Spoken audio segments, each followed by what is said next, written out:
Hi you guys, welcome, välkomna, добро пожаловать to Stories with Sal. Every Friday I will be sitting here in my cozy bedroom wearing my favorite silk pajama and tell you guys a true crime story. Just needed a sip of coffee. Today's story is very heavy. Do a quick content warning and a disclaimer that each story that I will be telling is 100% true. The names of the victims are changed due to respect and privacy of the victims and their family. Today's topic is very heavy. It is about domestic violence, abuse towards women or a woman, and murder. Very tragic, could have been prevented type of story, and it's very close to home for me for two reasons. Not only is this taking place in Sweden, in the same hometown I grew up in, and it's also about domestic violence, which unfortunately I'm very familiar with, being a victim of domestic abuse myself for a few years back with my ex. So without further ado, let's dive into today's story.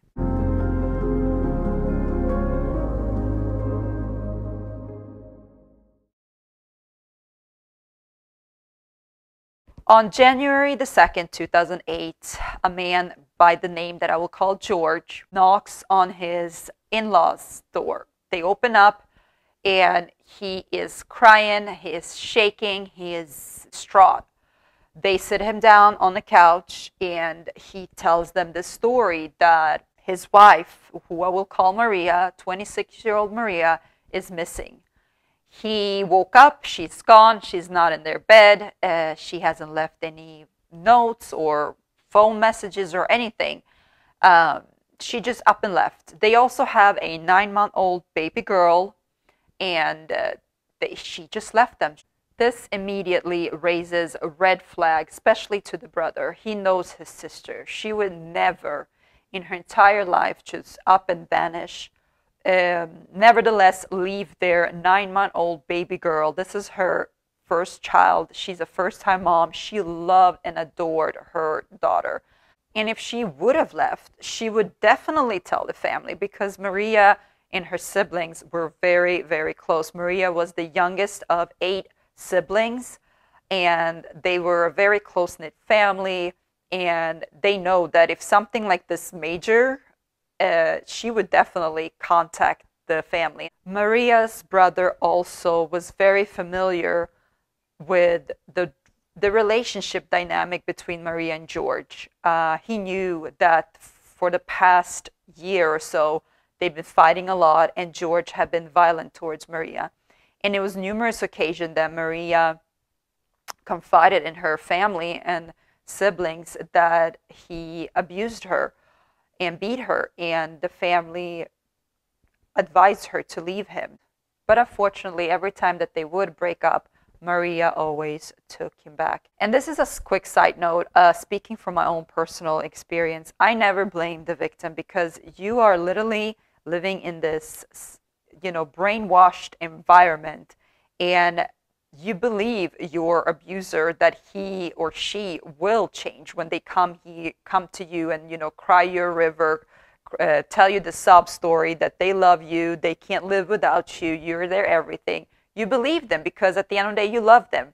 So the family went to the police and reported Maria missing, but unfortunately, police sided with the husband. They believed that she were on vacation and taking a break from her stressful motherhood, or she just needed a break from everything, and not to be worried, she will contact the family eventually and she will return home. But unfortunately, this was not true. 2 months after Maria disappeared, her body was found in a shallow grave in a wooded area. George, Maria's husband, was immediately arrested and brought into questioning. During this questioning, police soon realized that George has been just putting an act all along. He did this amazing theatric performance, playing this grieving, loving husband who wives just left him and his baby daughter, and he doesn't know where she's at. The real George was a cold psychopath dad knew all along that his wife was not at some hot resort living her best life drinking mojitos. She was in fact dead, murdered, buried in a shallow grave in a wooded area. The morning of January 1st, 2008, Maria returned home from a family gathering. She was spending the time with her family celebrating the New Year's, and she slept over there. So she came back home in the early morning. Her daughter was a little fussy. She might have been, catch a little cold or what have you. So Maria was a little agitated, a little irritated. So she slams the door into the bedroom, and the slamming of the door made George feel some type of way. So he walks in the room, and they starting arguing. After a few minutes of George and Maria arguing in the bedroom, George calls for his 10-year-old daughter from a previous marriage that also lived with Maria and George to come and take care of her baby sister. He also gave her a glass or bottle of milk to feed the little baby girl. But after a while, the 10-year-old daughter, she realized it's quiet now. The argument stopped. The parents, the adults are not talking anymore. It's quiet. And she can recall that George exited the bedroom by himself while Maria is still in the bedroom. He takes his daughters, dressed them, and then walks them across the street where George's parents living. And he say to the parents, just, can you take care of my kids for a while? And he will be right back. When he returns to the apartment, he calls his cousin. When the cousin arrives, he realized that the help that George needs is not just to move some furniture or wash the dishes. It's way more sinister than that. The cousin sees the lifeless body of the 26-year-old Maria laying on the bed, covered in bed sheets and duct tape. George tells him that they were fighting and that he strangled her to death. George then grabs Maria's lifeless body, puts her on his shoulder, and walks her down to his car and places her in the trunk of the car. Quickly after Maria's body was placed in the trunk of the car, the two of them drove to a close-by hardware store to buy a shovel. After that, they drove to a wooded area, dug a shallow grave, and placed Maria's body into that grave and covered her up with leaves and branches. George then returned to his apartment, the same apartment that he just murdered his wife in. He cleaned up, changed clothes, and then went across the street to his parents' house where his daughters were. They all ate breakfast together like nothing happened. The cousin fled to Germany but was arrested and brought back to Sweden and charged in connection with the murder. George claims he's innocent and he didn't intend to kill Maria. In fact, he claims that they were in this heated argument. Both were starting to put hands on each other and they both start strangling each other to the point that they both pass out. But fortunately, George was the one that woke up, but not Maria. The police definitely didn't believe George's nonsense excuses, and long story short, he received a life in prison for the murder of his 26-year-old wife, Maria. The end. Well, my friends, not quite. Back then, in 2008, life in prison was a minimum of 15 years. And not only, in my personal opinion, is way too lenient life sentence. I feel like life should be life, or at least minimum of 25 to 35 years. George had the audacity to appeal, and he was granted. He was granted an appeal, and a second trial took place. This time he got manslaughter and only 10 years. 10 years, you heard me right. Like, when I read that, I was like, excusez-moi, what?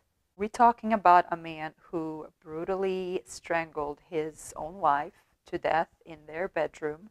He left his own 8-month-old baby girl motherless. She will grow up never remembering her mother's voice, her mother's laughter, her mother kissing her, playing with her, cuddling with her, and he only gets 10 years. If this is not like the worst betrayal by a justice system, I don't know what is. Like, if I feel this angry and disgusted and I feel this huge sorrow, and I feel so sorry for the Maria's family, I can only imagine what they went through and still probably going through. One positive aspect of this story, I guess, is that Maria's daughter is currently living together with her aunt, so that's Maria's sister, and she's taking care of her, and I'm sure the whole family's, you know, taking care of her as well, and they just delighted and super happy to have Maria's daughter, because it's literally like a little mini-me of Maria. She has her energy and she has her wits and her humor, and they're just happy to have her, and they call her their little sunshine. Oh, well, my friends, what can't we take from this story today? Crazy story. It was not a lot of information, literally like a few sources. So I couldn't really, you know, make a longer video on this. I gathered what I could, and it's sad. Another thing that I also couldn't find is any information of the husband. Like, I don't even know his real name, and I don't even know his face. Like, they didn't show. If they had a picture of him, they blurred it out in the newspapers. I don't know if, again, it was something they did back then in 2008. They didn't show the perpetrator for some reason, but I feel like, you know, if he committed this crime, he got his sentence, his face should definitely be plastered in the newspapers for people to know who he is. But again, this is just tragic. I'm lucky, like I mentioned in the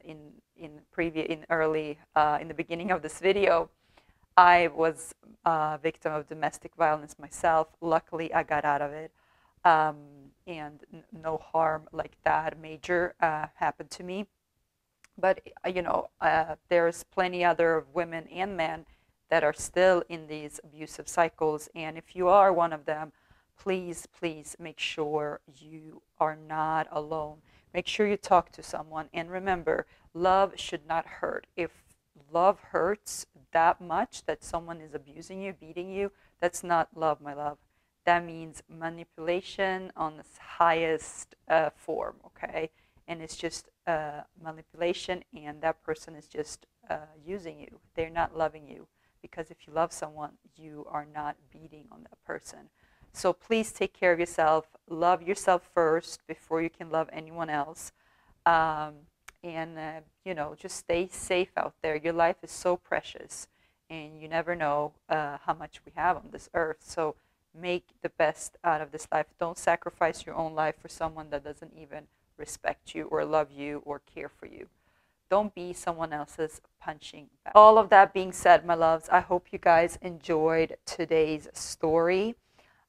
Please, if you have any future stories you want me to cover, leave a comment below, and just be respectful in the comments, because remember, these are true crime stories. These are true, real people, and you never know, even though I don't use their real names, their family members or friends are still probably, you never know, watching my channel or you know, came across it and then know that I'm talking about their loved ones. So please be respectful in the comments. And if you want to follow me on other social media platform, link below in the subject line to all of my social media, TikTok, Instagram, what have you. And of course, don't forget to hit that subscribe and like button on your way out. Can't wait to see you guys next time for another Stories with Sal. Take care, and ciao cacao.